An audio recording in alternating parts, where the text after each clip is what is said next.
Merhaba değerli Hakkari Tanıtım ailesi, ben Mert Gündüz. Bugün de sizlerle birlikte kentimizi tanıtmaya tam gaz devam ediyoruz. Sizin de bildiğiniz gibi Kurban Bayramı öncelerinde köyümüzdeki halkımız, tüccarlarımız halkın ihtiyaçlarını karşılamak için kentimize, merkeze kurbanlık hayvanlar getiriyordu ve bu şekilde halkımız kurbanlık hayvan ihtiyacını bu şekilde karşılıyordu. Ve canlı hayvan getirmesi konusunda bugün Kasım Bey ile istişare edeceğiz. Onda sorularımız olacak. Halkımızın aklında kalan soruları cevaplayacağız. Kasım Bey, öncelikle sizi biraz tanıyalım. Evet. Ben uzun zamandır bu sektörde yer alıyorum. Kasaplık yaptım.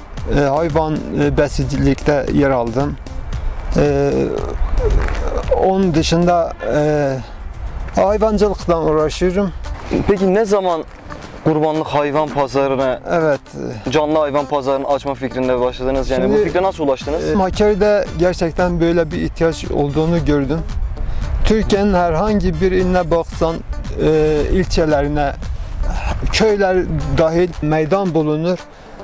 Canlı hayvan pazarı bulunur. Ama Hakkari'de maalesef şimdiye kadar böyle bir şey çıkmamış, olmamış ve halkımız bir koyun için, bir adaklık için, bir kurbanlık için ta köylere gidip bir tane koyun getiriyor, masraf ediyor ve bulamıyor da. Baktım eksiklik var. Böyle bir karar verdim. Artık bakalım halkımız nasıl görecek. Ben o zaman lafınızı balla Evet. kesip bir şeyden sorayım. Hangi tip hayvan getiriyorsunuz? Küçükbaş, büyükbaş? Halka aslında hayvan olarak ne pazarlıyorsunuz? Şu an her türlü hayvan alım satımını yapacağım.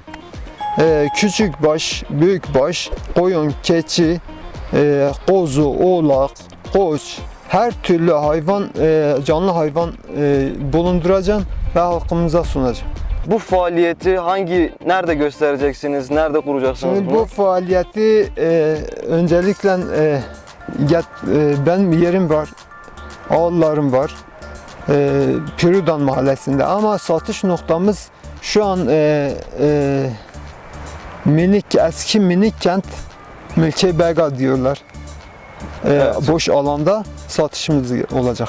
Belli bir gün ya da belli bir saate mi Belli- çalışıyorsunuz, yoksa ben ne zaman gelebilirim? Hangi saat Evet. zaman aralığında sizi Doğru. bulabilirim? Sabah 09'dan öğlen saat 12'ye kadar satışlar olacak. Ondan sonraki süreçlerde zaten sattığımız hayvanı sahibine artık kim alıyorsa onun hizmetinde olacak. Yani kesimi olacak, poşetlemesi olacak. Bunları besleyeceğiz ondan sonraki süreçlerde. Ama saat 9 ila 12 arası satışlar olacak her gün. Öğlen saat 12'den sonra bu sefer helal kesim ve normal artık servis boyutunda. Evet.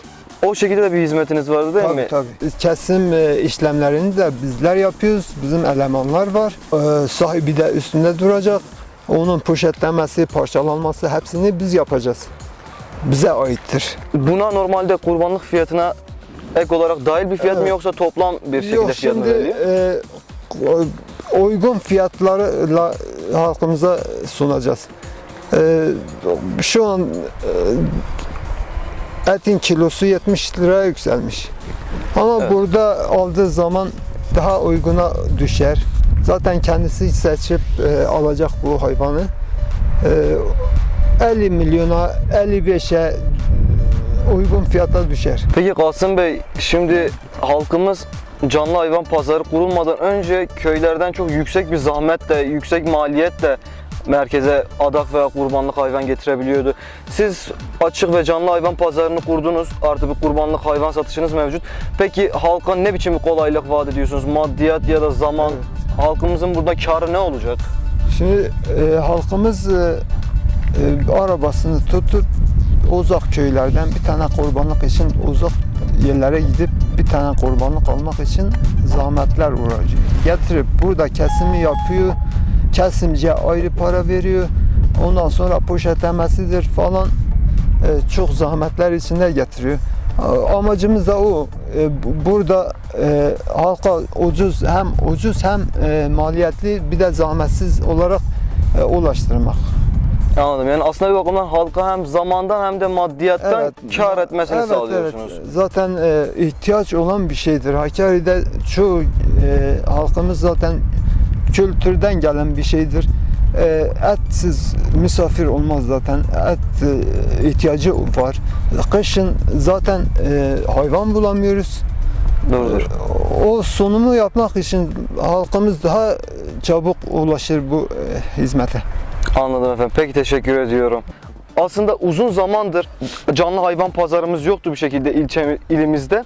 Fakat artık Kasım Temel'le birlikte bu fikir de ilimize geldi. Öncelikle halkımıza hayırlı olsun.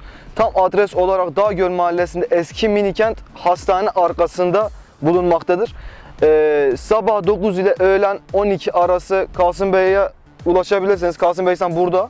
Kasım Bey'e gelip canlı hayvanınızı kendiniz canlı gözlerle görerek, beğenerek, gönül rahatlığı içerisinde alabilirsiniz. Öğlen saat 12'den sonra da kesim derdi, poşetleme derdi olmayacak.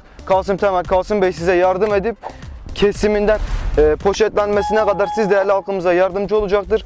Siz değerli halkımıza hayırlı olsun diyerek Kasım Bey tekrardan dönüyorum. Kasım Bey, bizim izleyenlerimize, sizin müşterilerinize demek istediğiniz bir şey var mı? Son diyeceğim bir şey, ben bu koyunu satarken zaten veteriner kontrolünde belediyemizin mezbahanesinde bu kesimi yapıp halka sunabilirim.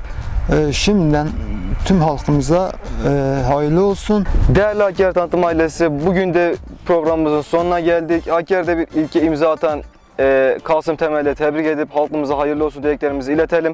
Bir dahaki müzik veya firma tanıtımına da kendinize iyi bakın. Hoşça kalın.